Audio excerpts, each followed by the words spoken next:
Dan saya kemudian mempunyai pemahaman anti terhadap tawasul. Bahkan tawasul itu syirik, sampai begitu. Proses berikutnya kembali tar dulu gitu kan. Jadi saya tidak di dua-duanya, tidak di pecinta tawasul dan tidak di anti tawasul. Nah, saya harus berproses baru lagi. Nah, prosesnya lagi kemudian saya masuk lagi. Wah, ternyata tawasul itu tentu dengan pemahaman yang sudah berbeda. Wow, menjadi saya masuk lagi ke komunitas itu pemahaman. Jadi sikap saya juga dipengaruhi dengan prinsip tawasul itu, dan saya melakukan sesuatu selalu terkait dengan tawasul. Kemudian pada proses berikutnya harus merevisi lagi. Ya begitulah namanya berproses.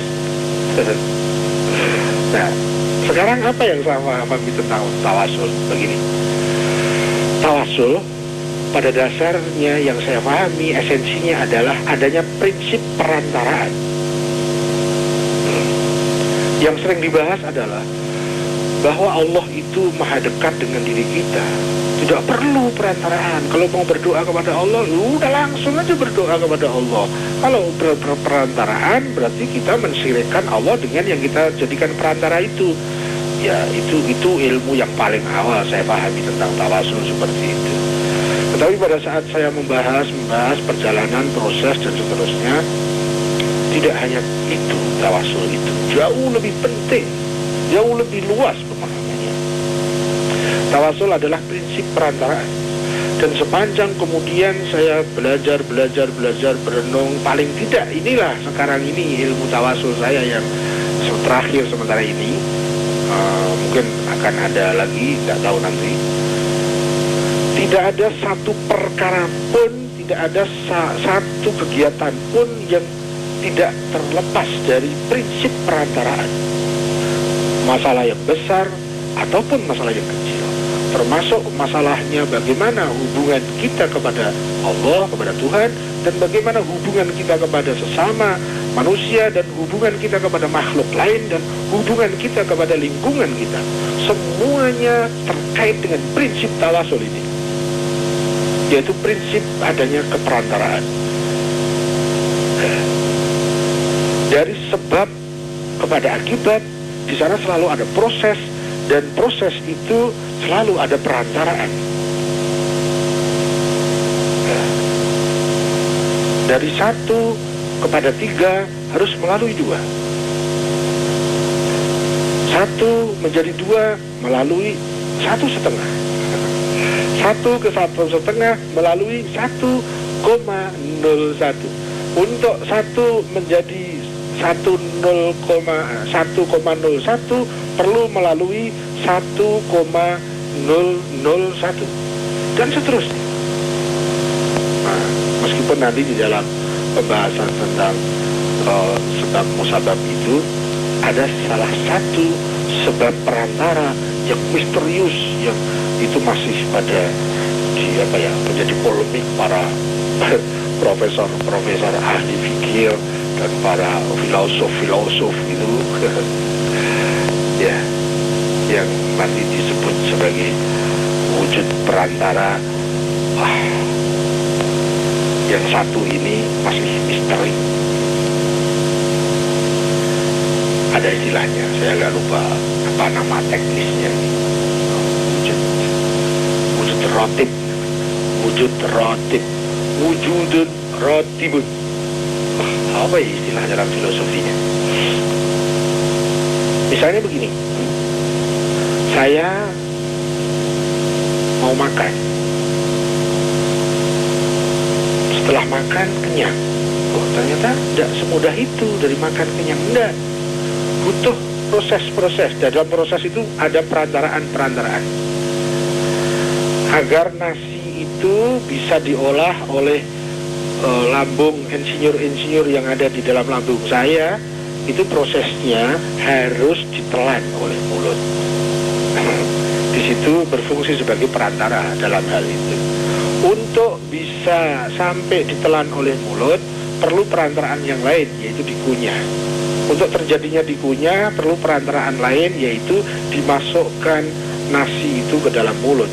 Berarti perlu ada mulut itu dibuka. Itu merupakan salah satu perantaraan terjadinya kenyang. Nah, untuk agar nasi itu masuk ke mulut, perlu ada yang mengantarkan nasi itu masuk ke mulut, dan seterusnya. Itu adalah merupakan proses-proses yang di situ ada prinsip-prinsip rantai perantaraan. Yaitu, itu kan masalah fisik. Yang ditanyakan bukan hal-hal yang fisik itu kok. Kita masuk kepada yang lebih serius. Ada yang kemudian membuat saya itu heran. Saya belajar dari dulu, kok baru sekarang ya, bahwa ada ternyata pada saat saya mempelajari tafsir itu ada ayat yang terkait khusus dengan masalah tawasul ini. Bahkan ada di sana dalam pembelajaran ilmu tafsir, di sana itu bernuansa perintah. Nah, wah, apa ya? Saya hanya ingin redaksinya saja. Masuklah mengeksplorasi redaksi ayat ini melalui pintu-pintu yang benar, melalui cara yang benar, melalui para ahli tafsir yang relevan. Bahkan di dalam redaksi itu dikatakan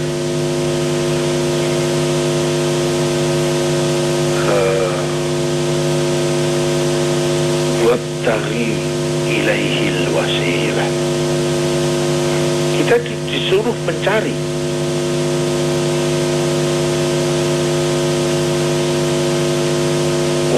wasilah itu. Misalnya begini, bisakah begini, ada perintah begini,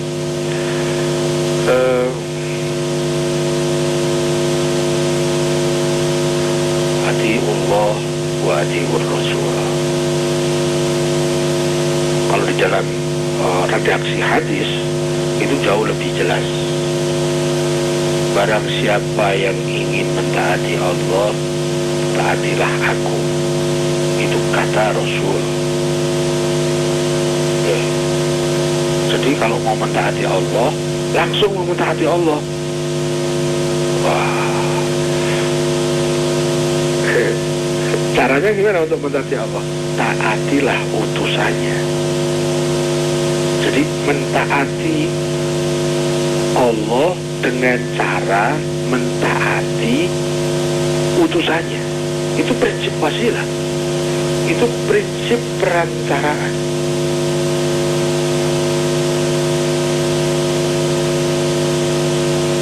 Jadi dalam segala hal itu dibutuhkan adanya prinsip perantaraan. Sepanjang sesuatu itu ada di dalam nuansa, ada proses di dalamnya, maka selalu butuh perantaraan. Hanya satu yang tidak butuh perantaraan, yang tak lagi berproses. Dan yang tak lagi berproses itu hanya satu, yaitu kesempurnaan. Dan kesempurnaan itu hanya satu. Satu-satunya. Yang lain adalah sempurna menurut prosesnya masing-masing. Jadi proses dalam kesempurnaan, bukan proses dalam pencapaian. Semua yang merupakan akibat, yang dia selalu butuh sebab, selalu butuh perantara, itu tentu dia adalah yang masih berproses menuju yang semakin sempurna. Yang sempurna hanya satu-satunya, yang satu yang disebut ketuhanan yang Maha Esa, yang disebut Wahidun, yang dijabarkan di dalam ilmu Tauhid. Hanya dialah yang tidak butuh wasilah, hanya dialah yang tidak ada proses, hanya dialah yang tidak perlu terhadap perantara. Sementara itu selainnya selalu butuh adanya perantara-perantara, dan itu prinsip alam semesta. Nah, Bahkan ilmu saya mengatakan sekarang ini, tawasul itu prinsip di seluruh ruang alam semesta, yang tampak maupun yang tidak tampak. Ya. Nah, yang menjadi permasalahan pada diri saya waktu itu adalah, yang satu itu tawasul, itu dominasinya ada pada orang soleh, itu yang membuat problem bagi saya.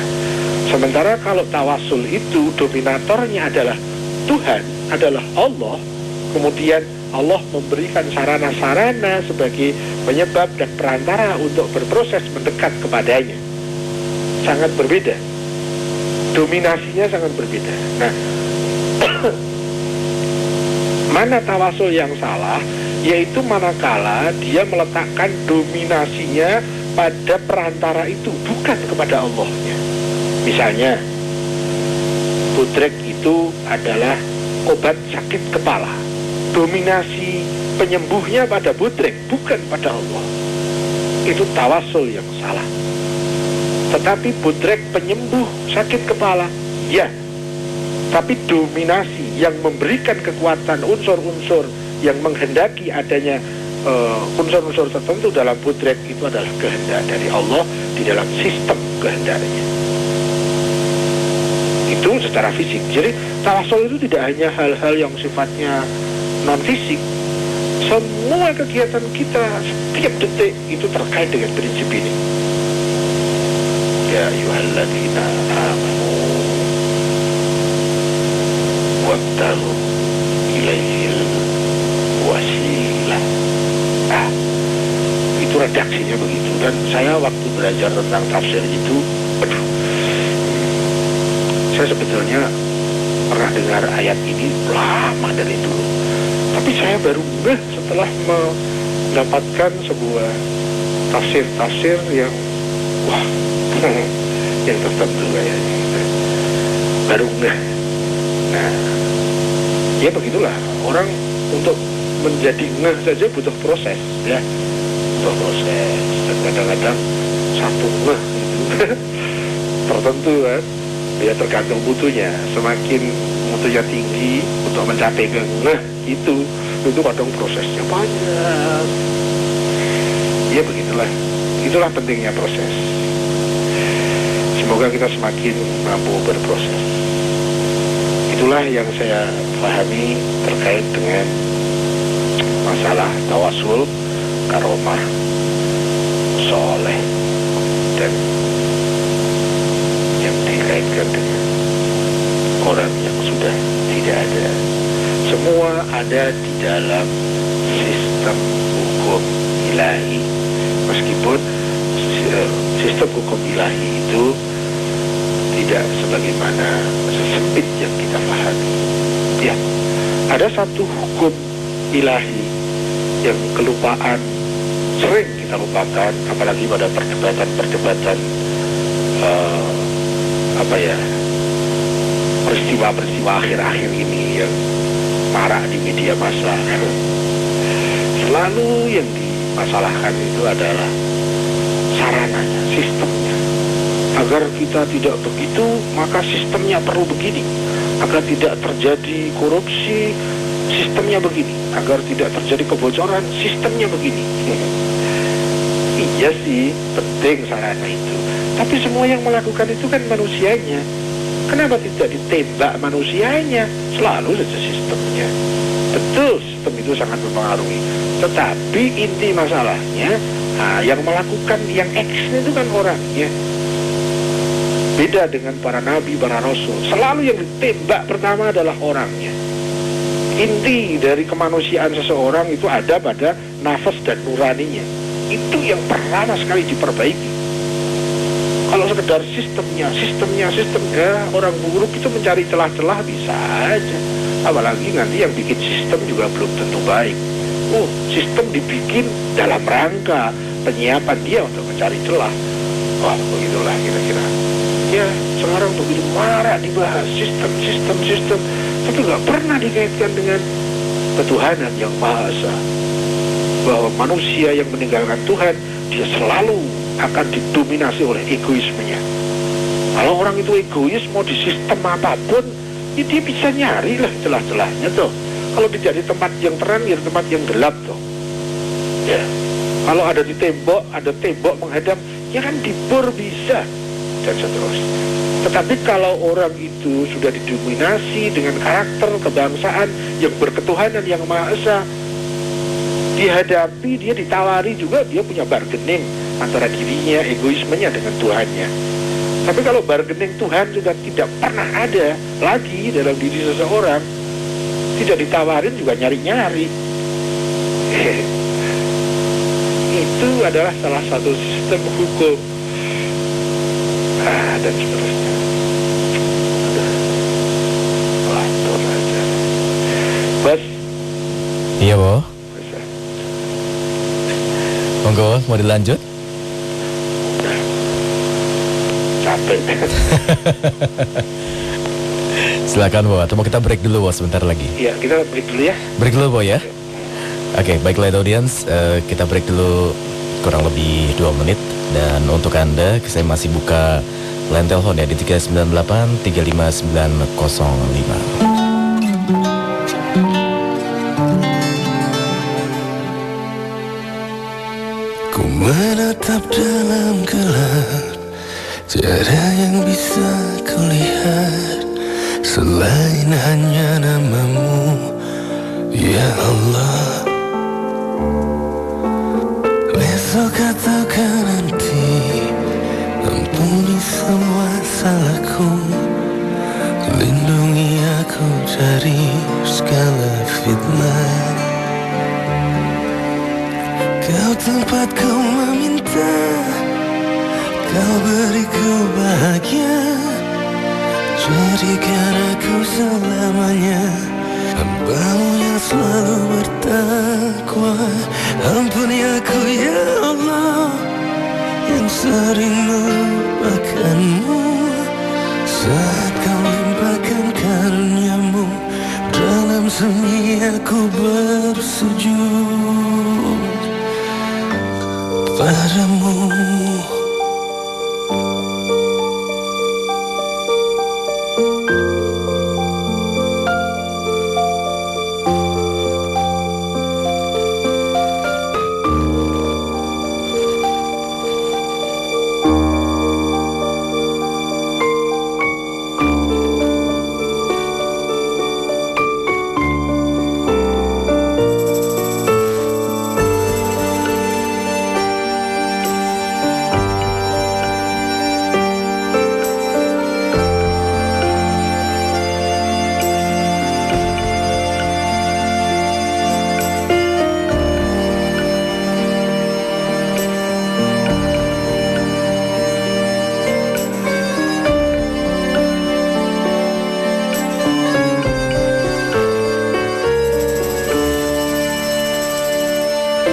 Tempatku meminta, Kau beriku bahagia, jadikan aku selamanya hamba-Mu yang selalu bertakwa.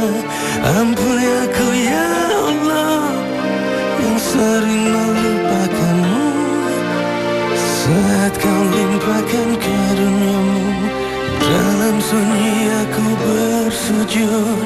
Kau tempatku meminta, Kau beriku bahagia, jadikan aku selamanya hamba-Mu yang selalu bertakwa.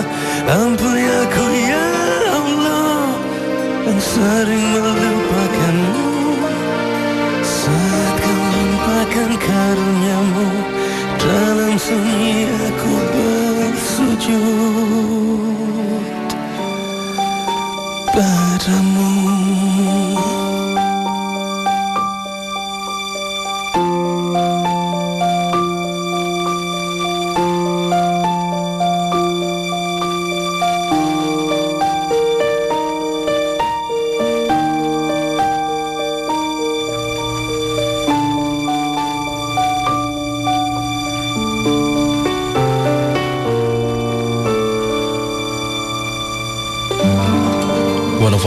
The Load FM, the best slow hit station, masih berproses menuju kesejatian diri bersama Siwa Agus Hidayat, Light Audience. Anda masih bisa menggunakan line telepon kami di 398-35905. Kita sapa Siwa dulu setelah break. Halo. Halo Siwa. Halo. Suka ngagetin kalau habis break nih. Ayo wow, ini kayaknya yang mengantri dari tadi sudah tidak sabar, banyak banget pengen sharing. Saya egois ternyata. Langsung kita terima aja langsung berikutnya Wo ya. Oke. Assalamualaikum, selamat malam. Waalaikumsalam. Ya, dengan siapa di mana Mas? Dengan Mas Boy Bekasi. Mas Boy Bekasi, silakan. Assalamualaikum Siwo. Siwo, saya mau mensaringkan tentang waktu khalifahnya Muawiyah ya Siwo. Itu kan dia membaiat anaknya Yazid ya Siwo.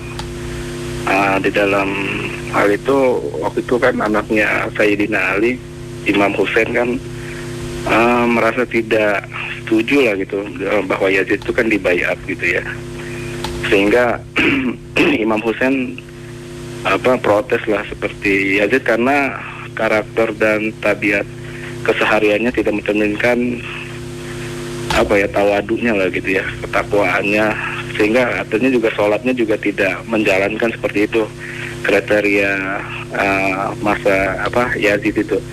Okay. Tapi setelah itu kan timbul fanatisme terhadap Imam Hussein, sehingga yang disebut dengan aliran Syiah sekarang ini Siwo.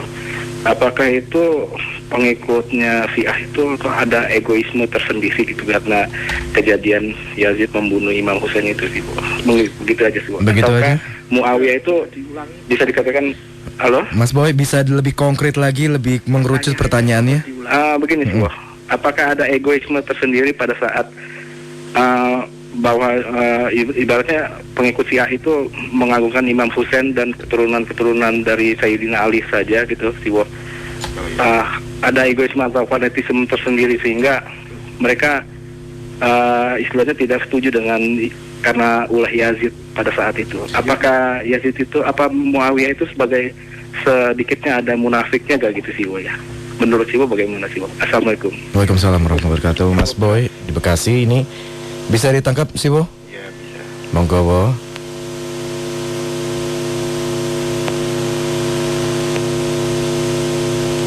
Ya. Ya, Terima Wo. kasih Mas Boy. Wah ini habis waktu pertanyaan habis waktunya ini untuk satu pertanyaan lagi. Tadi itu satu pertanyaan juga menghabiskan sesi pertama. Ini kayaknya season kedua nggak cukup waktunya. Dipersingkat aja mungkin Wo. Begini yang saya tahu Mas Boy, tadi ada dikaitkan Muawiyah, kemudian ada Yazid, kemudian ada Hussein, ya, Imam Hussein, dan ada Syiah, ada banyak sih. Tapi yang pertama begini,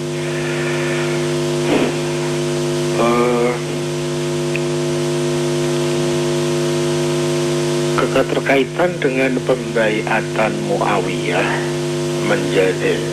terkait dengan pembaiatan Yazid bin Muawiyah menjadi khalifah pada waktu itu.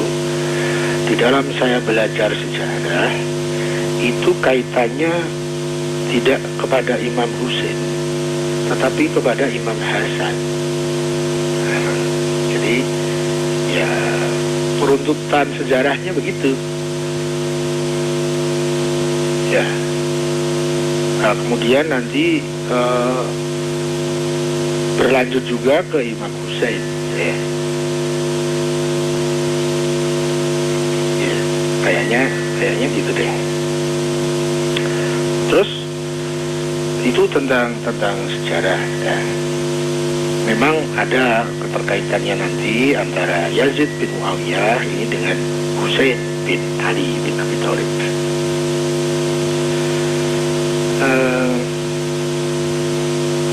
Kemudian Tadi dikaitkan dengan Syiah. Apakah di dalam Syiah itu ada egoisme para pengikutnya ya? Apa para pengikut Syiah itu ada bentuk-bentuk egoisme dan fanatisme terhadap Imam Hussein? Ya. Nah, pertanyaan terakhir ini yang apakah menurut Siwa Muawiyah itu munafik? Wah. Begini yang saya tahu begini.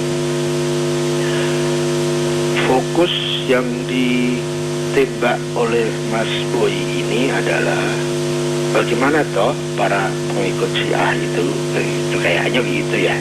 Jadi apa namanya?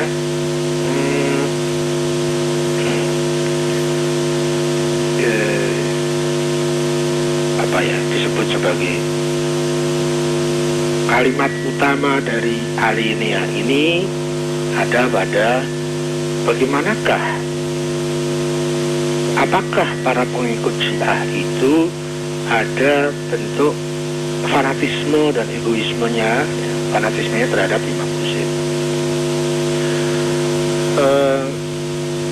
Saya tentu akan berbicara sesuai kapasitas saya, sesuai proporsi saya, sesuai pemahaman saya. Dan saya tidak mungkin untuk mampu menilai Syiah. Yang Syiah itu adalah sebuah komunitas yang isinya itu banyak sekali manusia-manusia, orang-orang. Jadi saya tidak bisa untuk menilai Syiah. Kemudian menilai para pengikut Syiah juga tidak bisa. Paling bisa saya hanya menyampaikan hukum-hukum universal yang sifatnya global. Misalnya begini, di dalam semua komunitas, entah itu komunitas agama, entah itu komunitas madhab, entah itu di Sunni, entah itu di Syiah, entah itu di non-Sunni dan non-Syiah, di dalam Islam atau non-Islam, itu di segala zaman, di segala sejarah, itu selalu saja sepanjang yang saya tahu, di setiap komunitas itu ada orang baiknya dan ada orang buruknya.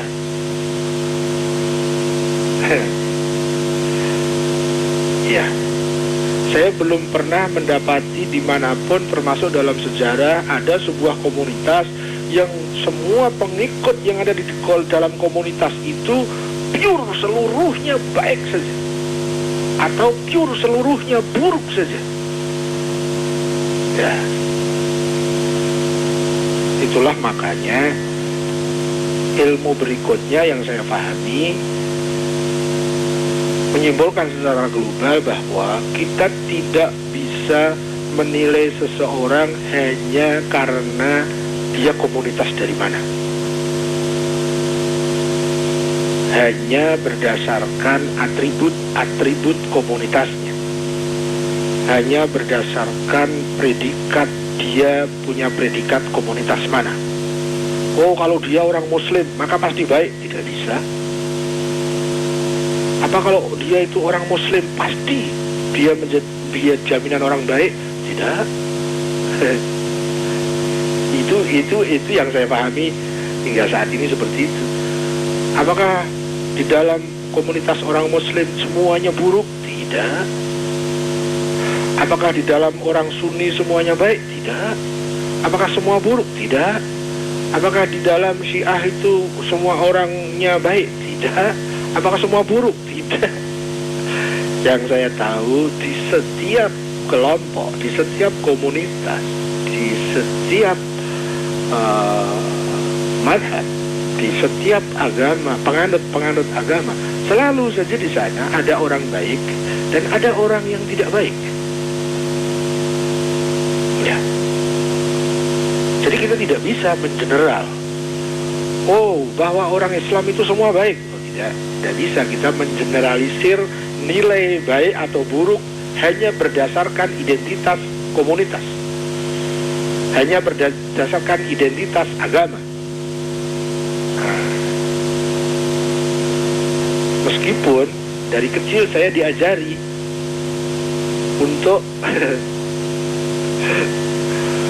pokoknya kalau Muslim baik gitu ya, apalagi kalau dihadapkan dengan agama lain.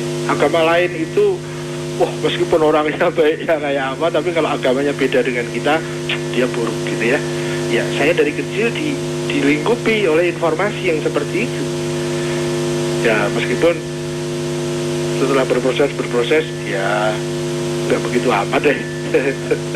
Karena orang baik itu atau orang buruk itu tidak bisa dilihat hanya dari sekedar identitas komunitas atau predikat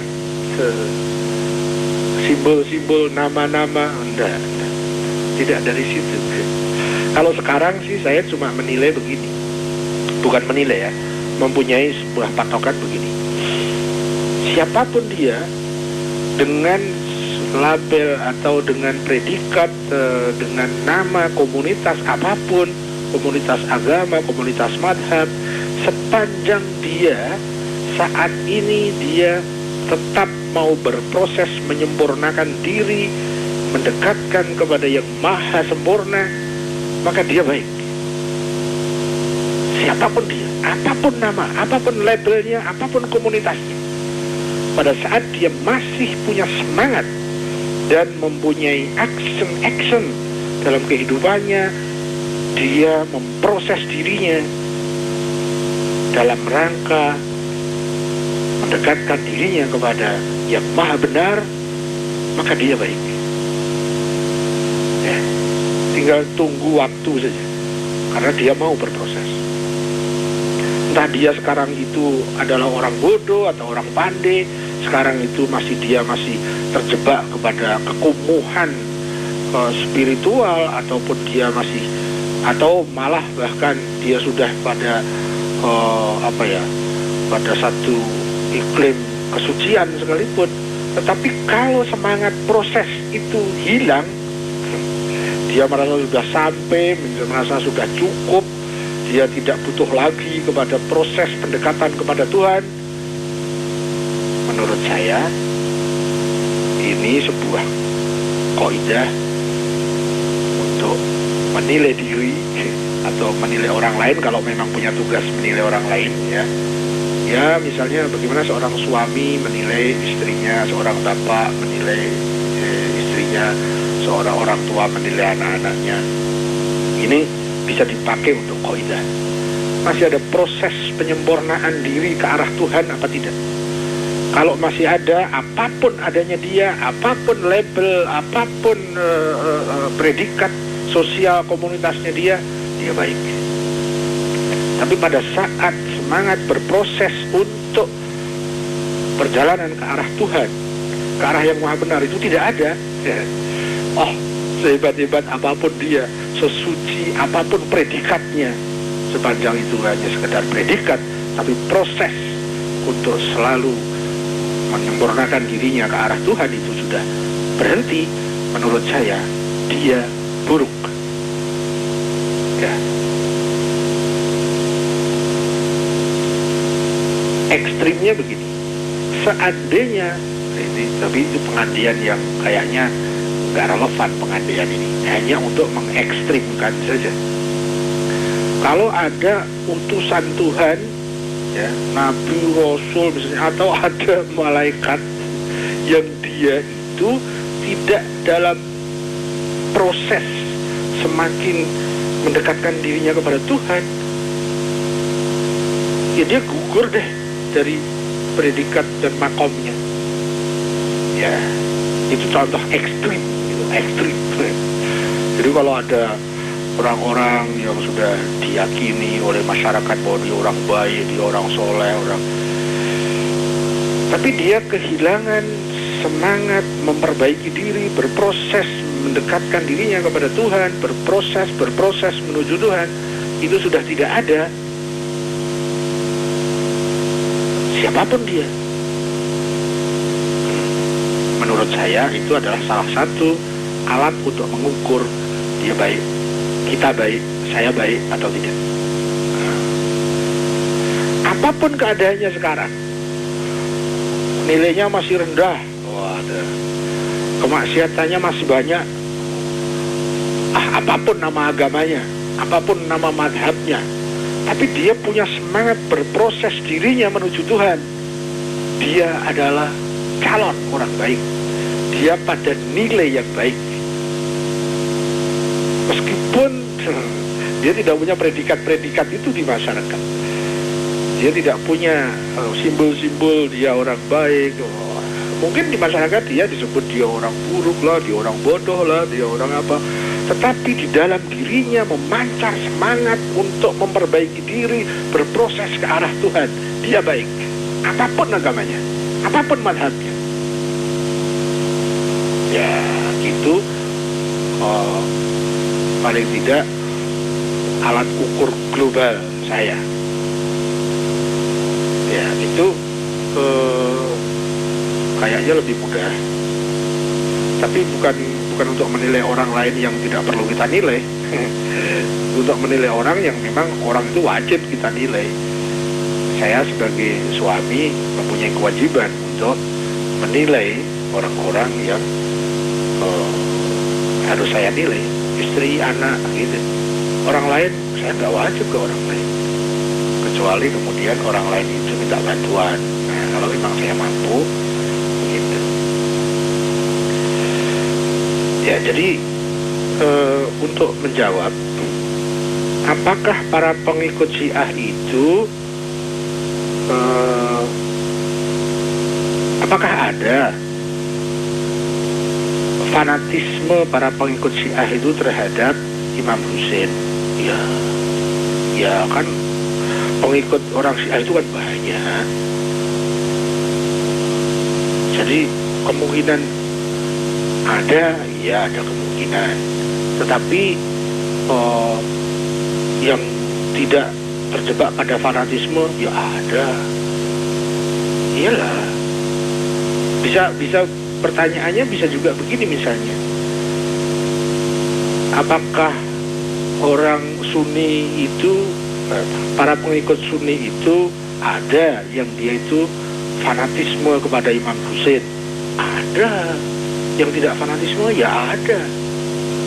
Adakah orang Islam, sekarang bukan Sunni, bukan Syi'i, apakah ada orang Islam itu yang fanatisme kepada Muhammad? Ya ada yang iya, ada yang tidak. Ya namanya orang banyak. Itu kan masalah-masalah yang tidak bisa kita general. Tidak bisa kita membentuk sebuah satu nilai dalam satu komunitas. Setiap ada di komunitas itu, maka nilainya pasti ini. Enggak lah, enggak bisa lah. Ya. Nah, kalau misalnya begini, saya itu pernah mengalami loncatan-loncatan komunitas, perpindahan dari komunitas A ke komunitas B, dari komunitas B ke C, C ke D, D ke X, X ke Z. Terus gimana menilainya? Kalau itu nilai bahwa satu komunitas itu nilainya mesti begini, ya kan tidak bisa. Kalau komunitas B itu pasti begini. Kalau orang Islam itu pasti begini. Kalau orang Kristen pasti begitu. Kalau orang Sunni pasti begini. Orang Syiah pasti begitu. Nggak bisa lah. Kayaknya terlalu tergesa-gesa kalau kita menilai sesuatu itu dengan hatam kromo, gebiah kuyah, generalisir seperti itu. Ya, karena tidak begitu. Sesama Muslim, antara pribadi satu dengan pribadi yang lain bisa berbeda. Bahkan bisa yang satu baik, yang satu buruk. Bahkan bisa yang satu ikhlas, yang satu riya. Bahkan bisa jadi yang satu mukmin, yang satu munafik. Sesama Muslim bisa, sangat mungkin, mungkin. Maka kita tidak bisa mengeneralisir nilai hanya berdasarkan nama komunitas, nama madhab, nama agama, simbol-simbol, nggak bisa. Ya, kayaknya begitu deh. Kebetulan saya juga serius mempelajari tentang Syiah, dan saya juga banyak teman-teman yang ada di komunitas Syiah. Tidak sedikit saya serius mempelajari tentang Sunni. Dan tidak sedikit saudara-saudara dan teman-teman yang ada di Sunni. Saya juga mempelajari agama lain, sehingga tidak sedikit teman-teman saya yang ada di komunitas non-Islam. Ya begitulah, dari semua proses-proses, dari semua tahapan-tahapan, semua pengalaman, itu akhirnya ya saya harus lebih hati-hati agar tidak terjebak kepada alur masyarakat. Yang kadang masyarakat itu mengajak kita sesuatu yang tidak jelas, tidak jelas. Dan saya banyak terjebak ke alur-alur informasi masyarakat seperti itu. Dulu saya diajak masyarakat untuk membenci Ingkarusunnah misalnya. Setelah saya masuk ke komunitas Ingkarusunnah, ternyata aduh jauh panggang dari apinya. Masyarakat itu mengajak saya, banyak ya, masyarakat itu bukan hanya masyarakat lingkungan, ada masyarakat media, ada masyarakat pers, ada masyarakat macam-macam ya. Ya informasilah yang melingkupi kita, ya, yang mengajak untuk membenci, memburukkan misalnya Ahmadiyah misalnya. Pada saat saya masuk ke komunitas Ahmadiyah, aduh ternyata kok jauh sekali panggang dari apinya. Apa yang dikabarkan dengan apa yang saya dapati di dalamnya. Ada satu lagi nih, yang akhir-akhir ini. Semua komunikasi, semua informasi memojokkan yang namanya Eden. Saya justru akhirnya tertarik mempelajari Eden. Loh, di dalamnya gitu. Jauh panggang dari apinya. Coba kalau nggak percaya. Masyarakat mengajak apa, menghakimi apa terhadap sebuah komunitas, coba masuk ke komunitas itu. Nanti kita akan tahu. Ya, saya seperti itu sudah sangat sering sekali. Jadi informasi dari pihak ketiga pada saat saya cross kepada pihak pertama, itu ternyata jauh sekali bedanya. Apalagi tentang misalnya tentang ya begitulah, tidak perlu diperpanjang ya. Intinya begini, mohon jangan tergesa menerima sesuatu, dan mohon jangan tergesa menolak sesuatu. Ya, apalagi menyimpulkan sesuatu, apalagi menilai sesuatu, apalagi menghakimi sesuatu. Hati-hati. Saya pengalaman tentang itu, jungkir balik di situ, bosan. Ya, terjebak-jebak oleh arus informasi. Ya gitu. Nanti pangkalnya begini. Salah satu akar masalahnya itu begini. Kita tidak diajari bagaimana fikih berpikir itu. Itu aja masalahnya. Akar masalahnya antara lain ya, itu. Kita diajari bagaimana fikih mata, fikih tangan, fikih kaki, fikih ini, fikih. Tapi kita tidak pernah diajari fikih berpikir. Sehingga berpikir kita sembarang saja. Mengambil sesuatu sebagai data sembarang. Data ini sudah divalidasi atau belum, sembarangan. Kemudian menganalisa sesuatu sembarangan, menyimpulkan sesuatu sembarangan, akhirnya menilai sesuatu juga sembarang. Apalagi kalau punya semangat menghakimi. Aduh, ya, saya lama terjebak di daerah situ. Ya, yang penting yuk kita berproses deh. Sekarang kita posisinya seperti ini. Ya ini realitasnya. Hasil dari masa lalu, akibat dari sebab-sebab yang sudah kita ambil kemarin, ya seperti ini. Sekarang mari kita berproses menuju Tuhan, agar kita semakin baik, kita punya jaminan kesuksesan untuk hidup kita sekarang ataupun hidup kita di masa depan.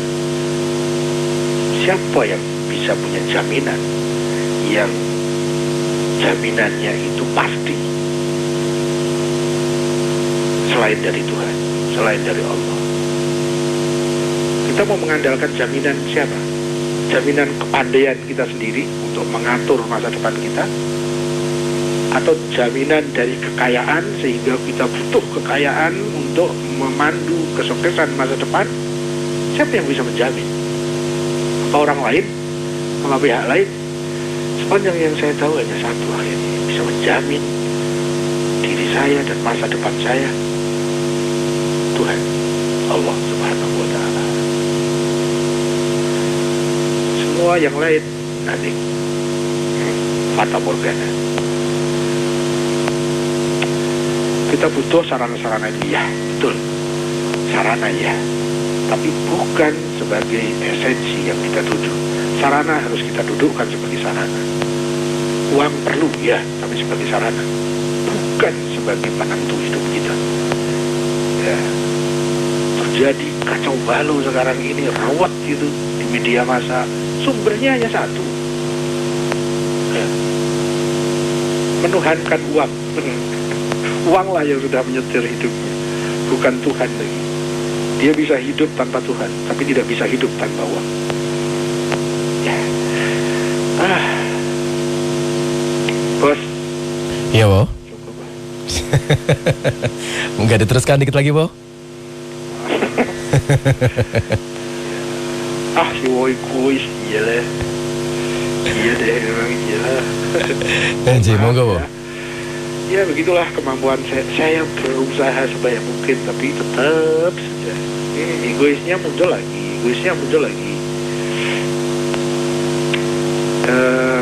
Kepada teman-teman seluruh Light Audience beserta seluruh staf dan keluarga besar Light FM, terima kasih atas partisipasinya dan mohon maaf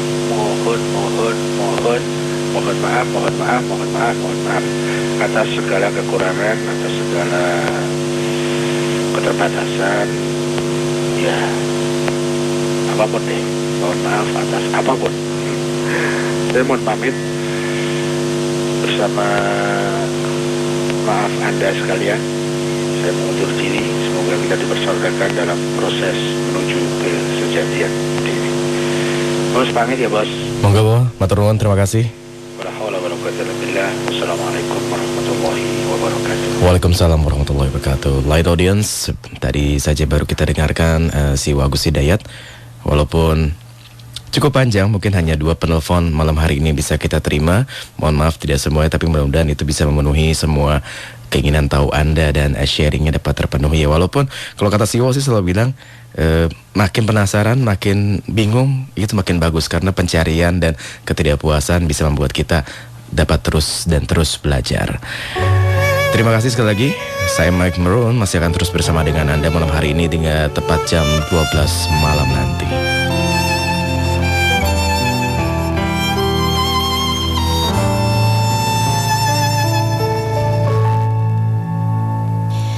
Ku beri